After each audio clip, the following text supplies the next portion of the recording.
Hello and welcome to this week's episode of the Phoblographer's Inside the Photographer's Mind. I'm your host Dan Gin, and on this episode I'm joined by photographer Jennifer Thoreson. Jennifer joins me to talk about her work Testament. We explore its popularity and why she feels it's resonated with so many people within the photo industry. We'll also be delving back into Jennifer's past and discussing her journey into photography. We'll be exploring her relationship with faith and religion and how that has been very much a driving force of the work that she produces. And we'll also be talking about a very moving and touching project that she's working on towards the end of the show. Guys, before we get into it, can I just remind you that if you are watching on YouTube, then please do hit a subscribe. Also, leave a comment, let us know what you think, and if you like it, hit a like as well. The same goes for if you're listening via Google, Spotify, or Apple Podcasts. Please do subscribe, and when you get a chance, share it with other like-minded people. Right, let's get into this episode with Jennifer. Jennifer, thank you very much for joining me. Thank you for having me. How are you on this? What time is it Mountain Time? 4 p.m., 5 p.m.? 5 p.m. Mountain. Hey, as a British guy, when I hear Mountain Time, which I'll be honest with you, I've never heard of, but that's not any disrespect to that time zone. It's just, we don't have Mountain Time. Is that just for people who live in mountains? What kind of situation do you find yourself in? Well, we do live around mountains, but it's sort of not quite California and not quite Texas. We're sort of sandwiched in the middle of this weird time zone, sort of to the left center of the United States. So in terms of where you are you in the middle of nowhere? No, well, New Mexico is kind of I love it here, but it's an odd place to live for sure, because we're definitely in the middle of the desert. But I live in Albuquerque, which is a little townish, city-ish sort of thing in the middle of the desert. And we live near Santa Fe, which is more of like a legitimate town, city place. Albuquerque is sort of a hodgepodge of, I don't know, it's a mess. It's a mess of a city, and I love it. Have you ever seen Breaking Bad? Yeah, I was going to say I'm familiar with Albuquerque for two reasons. Well, now three. The first one is, of course, Breaking Bad, the science teacher turned meth dealer. And the second one, I don't know how famous he is in Albuquerque, but he's a mixed martial artist by the name of John Jones.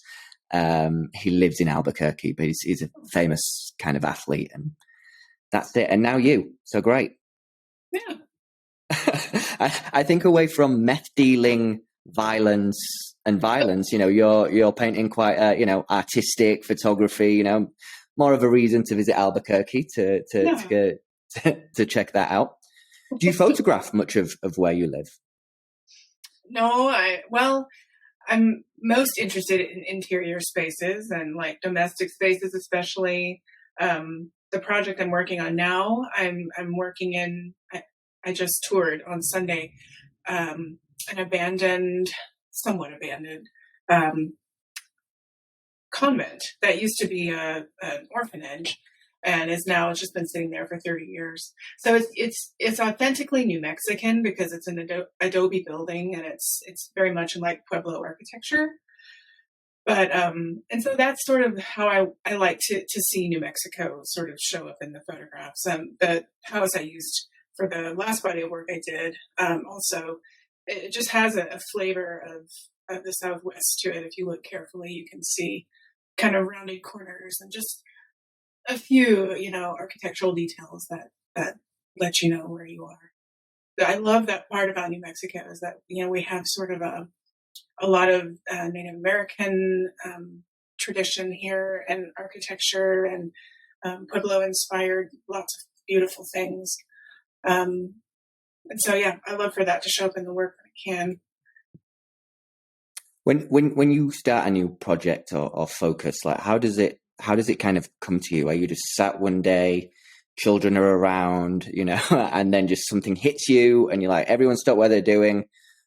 Mum needs to go and develop an idea. Like, how does inspiration for ideas come? That's a good question, because that process has changed over time, especially with motherhood. So, when I was in graduate school, I didn't have kids, and I had time for things to just kind of sit and marinate. And I think I have like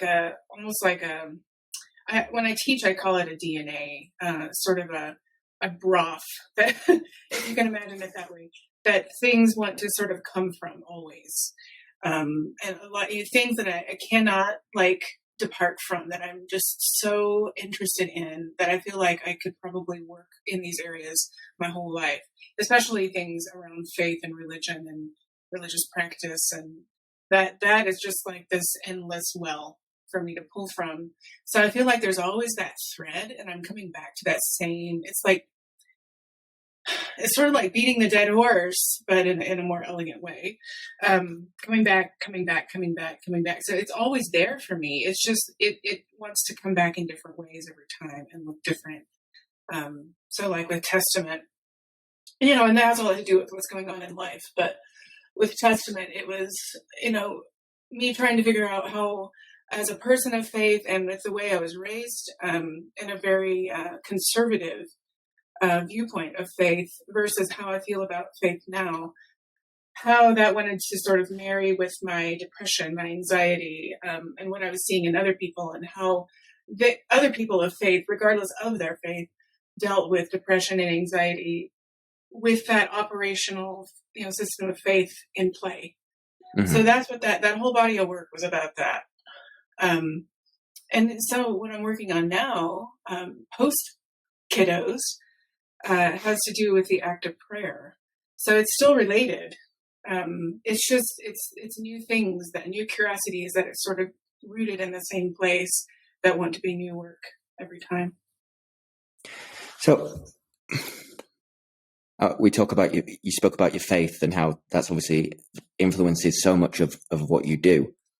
And I want to you said that your kind of idea of what faith is and how it should show up differs to how you were taught. Have I understood that correctly?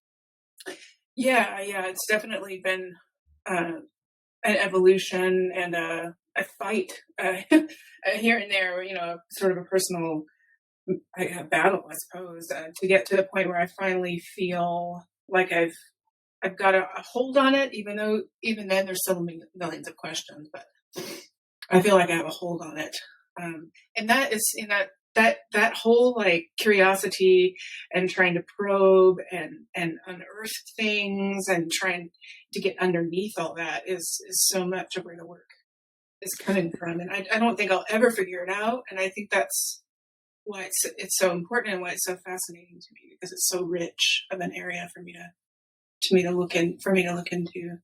Yeah, I was raised in conservative Southern Baptist in Texas. So here in the U.S., you see a lot of Protestant Christianity and in the Southern United States. And so anyway, I was raised in sort of that very conservative Christian tradition. And even as a kid, I was the kid asking inappropriate questions in church. Just trying to push the boundaries. Yeah. And as a teenager, I was really pushing at the edges of everything. And then, once I was out on my own, I just decided that wasn't for me for a while. And then, it pulled at me, the idea of belief and faith. And I wanted that in my life. I just couldn't make it work with my social beliefs and just the way I felt about the world. The two things didn't want to agree. And it actually wasn't until I came to New Mexico for graduate school that those things finally started to feel lined up. I wandered into a church that was on campus. It was a Methodist church. I randomly just kind of wandered in there one afternoon because I was sort of at rock bottom. I was going through a divorce, and I was sitting in the sanctuary, and the pastor of the church wandered in, and we ended up having several conversations over the course of the next 6 months. And the church is a very progressive sort of congregation, and I finally felt like, oh, there are like-minded people, and there is a way for this to sort of fit. And that changed my work too. That whole experience of trying to plug back in a new way showed up in the new series that I made when I was in graduate school. I'm interested because the powerful thing of photography is if you're working on a project, it forces you to kind of look deeper than maybe we do in our day-to-day lives. And I'm wondering kind of what role photography played in terms of the evolvement of your faith. Did it help you discover a new way to be faithful, or did it help you accept and understand kind of who you were? Did it play a role, being such an integral part of your life? Yeah, if you look at the earlier series that I made in like 2010, and that was all before grad school, it was sort of a catharsis, I think, a way of working out the stuff that was uh, conflicting and maybe even sort of painful, and just confusing. And yeah, it was a way of sort of peeling back all of that, laying it out in a more narrative form. And that work is very almost literal if you look at sort of the stages of different parts of the Southern Baptist faith, and like the baptism work, for instance. There's something called a plan of salvation, and that baptism work outlines the plan of salvation. The floral work had a lot to do with how I felt as a woman in the church, and I felt sort of pinned down, overlooked, small, precious, decorative. Mm-hmm. And then, as things started to clear up a little bit, the work changed, but it was a way of sort of working through things, making photographs. The Testament work is still catharsis. It's maybe a little more evolved. And then the work I'm doing now it's still me probing into those areas and looking and trying to understand them. Right now, this work I'm doing is, one of the main goals of it is seeing different faiths and different belief systems, and even those who don't claim a belief system, agnostic people, atheist people, coming together, because I'm interested in the root of goodness that I want to believe sort of moves across all these different belief systems. So that's something that I felt like I couldn't get a hold of when I was raised in a more conservative church, and so that's what I'm really interested in now, is the connectivity and the actual love that can be between all these different people if we find a common good. Yeah. I speak with a lot of photographers, and I see a lot of photography just by working in the industry on a daily basis. And I think the topics that you focus on, I think it's very niche, and it's maybe something a lot of photographers are maybe not prepared to take the risk, because it's such a religion, faith, spirituality, and all of that. It's very polarizing. And I think as time goes on, maybe newer generations are a bit further away from the interpretation of faith that people like you and I were taught. And I wonder if do you struggle to kind of get your message across? I mean, your work's very popular. It's great photography just objectively, but the kind of the deeper meaning and the exploration, and kind of, in a way, I feel like you're kind of putting out your trauma and conflicts out to the world, which is a very, very position of vulnerability. And I'm wondering, do you feel people are connecting to that message as much as they are the objective kind of visual aesthetic of the images? Yeah, that's a really interesting question. And every time I go to an exhibition where the work is hanging, and I love to eavesdrop and sort of hear what people are seeing, and how people are sort of aligning themselves or seeing themselves in the photographs. I mean, I think some of them are loose enough that you can see, maybe relationships, love relationships, or illness, recovery, physical pain, things like that. And people are definitely seeing themselves in that, just sort of like someone bearing weight, someone, there's a brokenness in this relationship, in this image, that kind of thing. The spiritual layer is more obscure, for sure. And I think that's what's so interesting to me, is sort of pulling from a well, putting in what I want to put in. If I think of it sort of like a recipe and all of these different flavors that are going into a series or a photograph that I know are in there. But I don't necessarily expect the viewer or the person tasting, right, to be able to identify all those things. I know what goes in, and I need for those things to be in there. And there's a lot of sort of hidden things too that it helps me to answer questions like, what type of lamp should go in this picture? Well, instead of just going to IKEA and picking one, I choose a very specific thing from my own past, from a specific memory, from something that's very freighted or weighted or important to me. Now, nobody's ever necessarily going to know that or see that, but it helps me make the choice to use that particular lamp. And I think it gives the images a certain language and a certain curiosity to put these certain objects and certain colors and people and locations and lighting and all the different things that are scripted together because of very specific metaphor and meaning and simile and symbol and all that stuff. But again, I don't necessarily expect the person to receive those things in a literal or didactic way. It's more, I'm going to put this in and you can take this out in your own way. And I love that. I think that's one of my favorite things about making the work using that method is that so many people get such different experiences and different meaning from them, depending on what their own life experience is.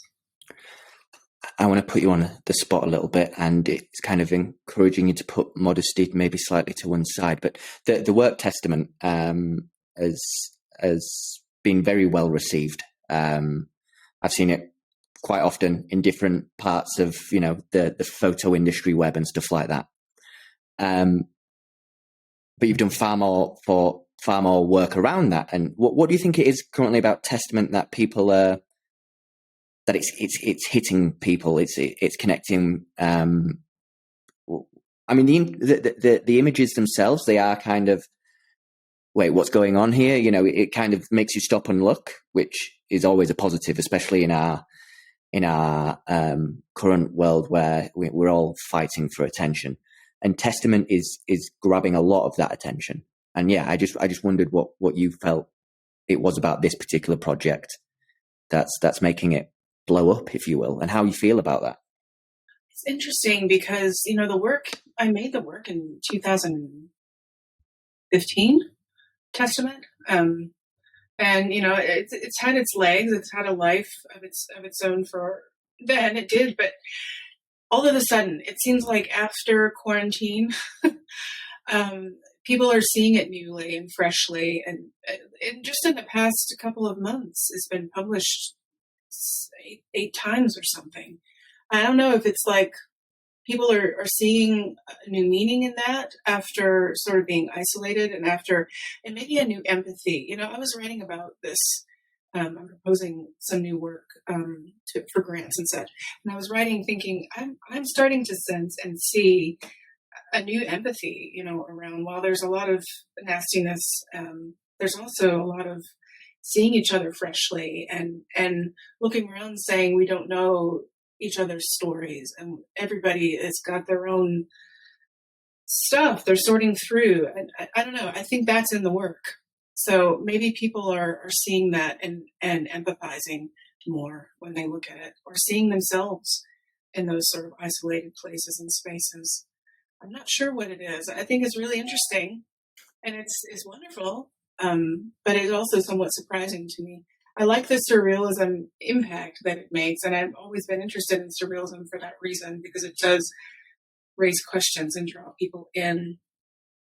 Testament is the first work I ever made where it's 100% installed without any digital manipulation. Mm-hmm.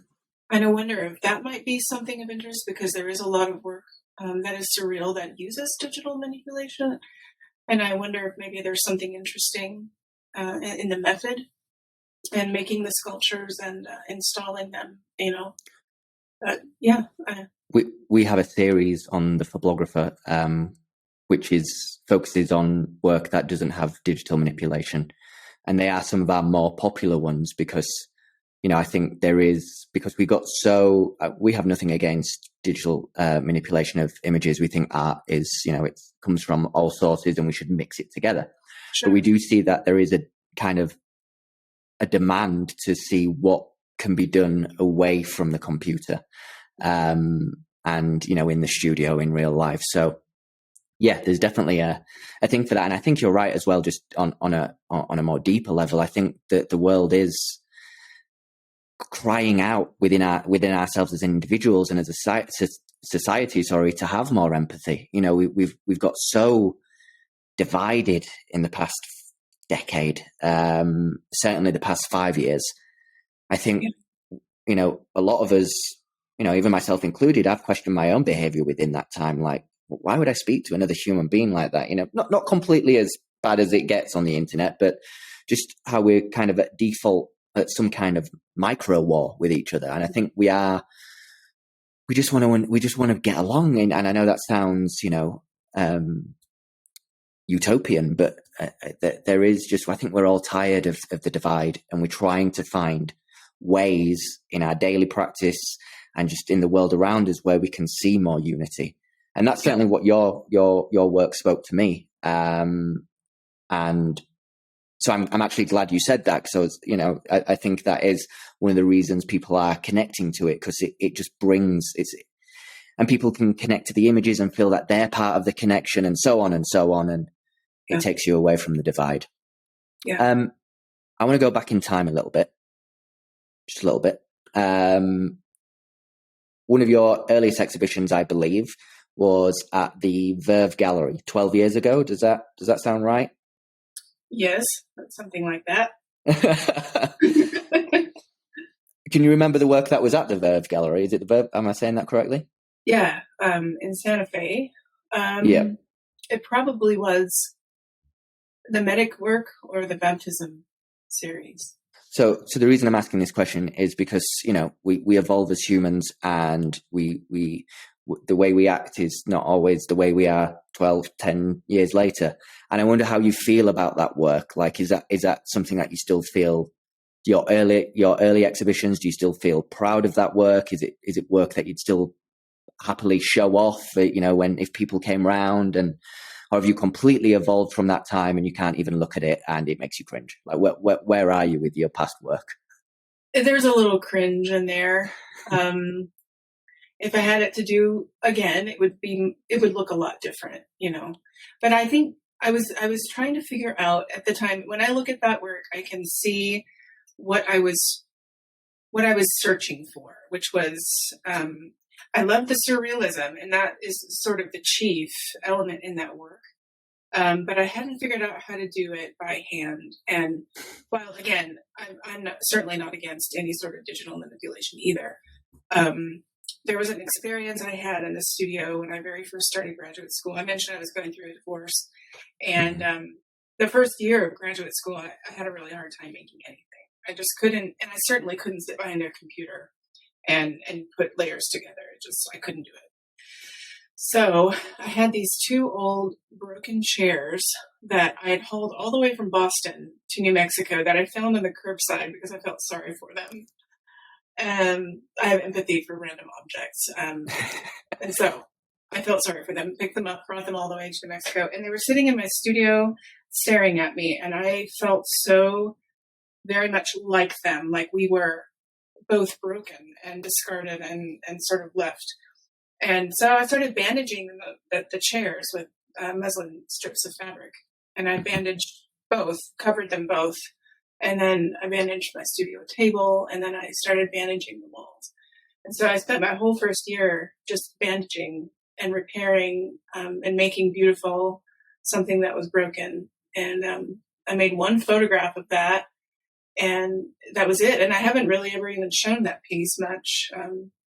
But that was the thing that sort of helped me to figure out what was missing. And then I wanted to be making by hand. Like, it was so cathartic to dip those bandages and to wrap these objects and to be touching and physically in the space. And when people came in to make the photograph, they were interacting with a real thing that was not going to be changed or altered. It was what it was. And so their reaction was pure and true, and the touch that they could offer and the response they could offer in a real space with real objects. It finally, I was like, this is it. This is it. And so when I look at the earlier work, it's so heavily visually manipulated that I wasn't happy with the process at the time, and now I know why.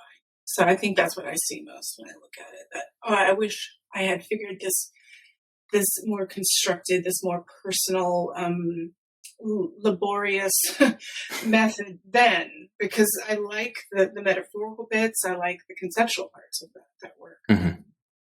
But it's like it wasn't quite. I hadn't figured out how to do it yet.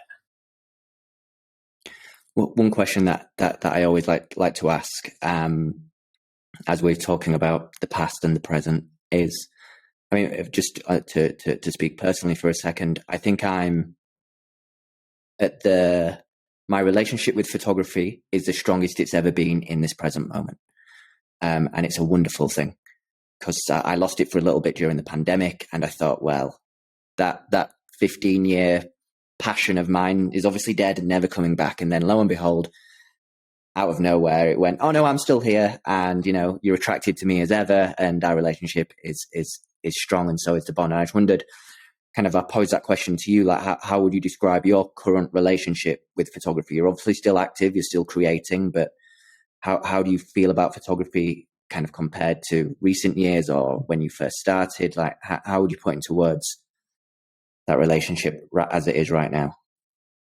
I think I love it more than ever. I love it especially now that I kind of have this method of building up something that it has a truth. It occupies a space, and I'm toward the end of a project now, but it's been a year in the making. One sculpture, one thing to photograph, and but the photograph is the work, and I love it because it's so magical, and that it's partial truth. It tells almost the whole story, but that I can make this thing, I'm making this big mass of gloves is what I'm working on. And I can light it in a certain way, and I can have the model in a certain place, and I can craft this experience almost like a cinematic moment, and make a document of this thing it kind of boils this massive idea, this massive installation, all of this labor down into a single record or a single document. And I love that idea of building up and paring down, building up and paring down. And that the photograph is this two-dimensional, it's a beautiful record, but it's one record of something that, was a year in the making, and that is a privilege in a way only to me and the people who walked through it. And then it becomes this document, and I have full control with my camera, so I get to decide how that scene is seen. So, by the way I light it, by the place, where I choose to stand, the angle of the camera, the lens I choose, everything about it I get to control. I made this thing, and now I get to control exactly how it's seen, which is very different than making sculpture or installation, where someone can walk around and look and even reach out and touch sometimes. Now I have the one point perspective of the camera, and that's magic to me, to be able to have that control. I love it. I love photography. I don't think I could ever, and a lot of people ask me, why not just do installation? Why not just do sculpture? And I can't imagine moving away from the photograph. I love it. I love it too much. It's interesting when I hear you talk about your relationship with photography and the creation and the projects and things. The kind of tonality of your voice and the pace of your voice becomes very therapeutic. It's quite relaxing to listen to, and I wonder, are you kind of subconsciously communicate it even when you're thinking and talking about photography? Is it a relaxing practice for you? Is it kind of do you enjoy the process, or are you stressed when you're doing all this stuff, or are you able to kind of just block out the world around you and zone in and be relaxed? Most certainly when I'm making the objects, it's extremely meditative. I've gotten really into things that are a repetitive act, like fiber work, weaving. Right now I'm making and casting all these, it's 2,000 gloves that we're working on, hand dyeing and casting them. And all of that is meditation for me. It's very peaceful to be in the studio and have that. When I make the photograph, I really try. So I'm very, very particular about sound and anybody who's in the room with me having a certain personality, and I need it to be very quiet and still. And even when I teach, people will say, I'll teach in-person workshops sometimes, and people are always like, "There's something." I don't get in a hurry. I want it to be like a full expression, and I want to make sure everything is in its place and everything has been attended to and seen and appreciated. It is a meditation. It's a moving meditation, even making the photograph. And the photograph, like I said, I've been making this sculpture for almost a year. I'm about to install it in July. I have 1 week to install it, and really maybe 1 day to make the photograph. So it is really boiled down into a document, but it's boiled down into a certain window of time too. So yeah, there's a little bit of anxiety around that and getting it right.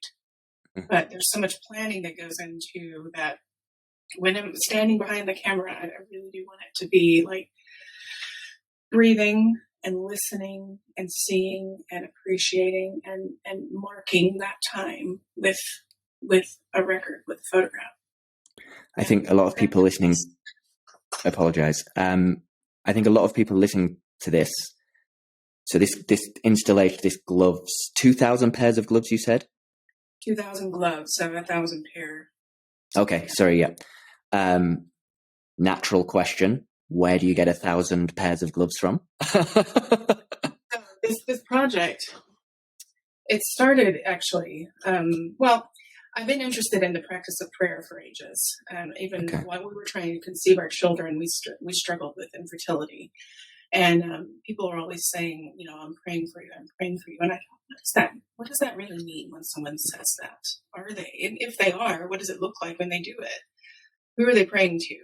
What does it look like? And if I could put all those prayers in one room, what would that look like? And so I researched prayer and read, I don't know how many books about different prayer practices while my kids were babies. And then during the pandemic, I struggle with anxiety pretty badly. And I had a pair of rubber gloves on because I was washing our groceries after coming home from the store because, they were covered in COVID or whatever. I remember those days very, very, very vividly.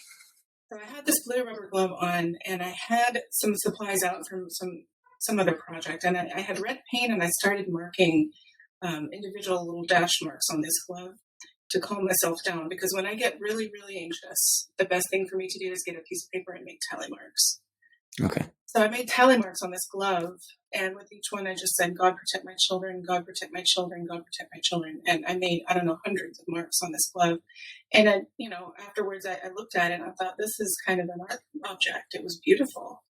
And so that sort of birthed this whole idea of prayer gloves, and that other people might want to try that too.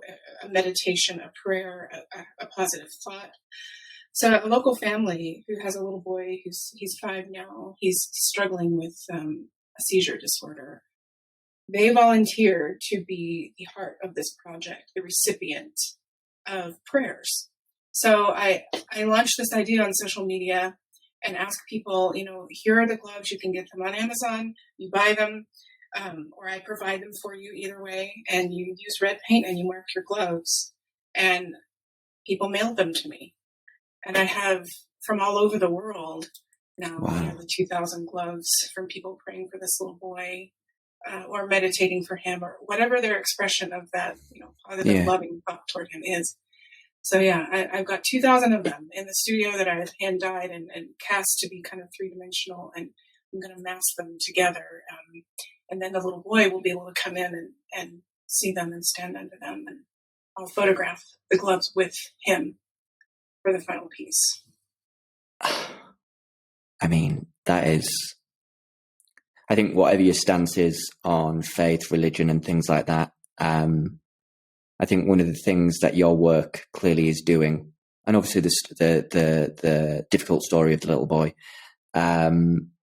is that people who do have faith, however that shows up, or does have spirituality, however that shows up, it can be a sense of community, and it can drive community. I do have a question about that photo, and I'm kind of reluctant to ask it, but we'll find out.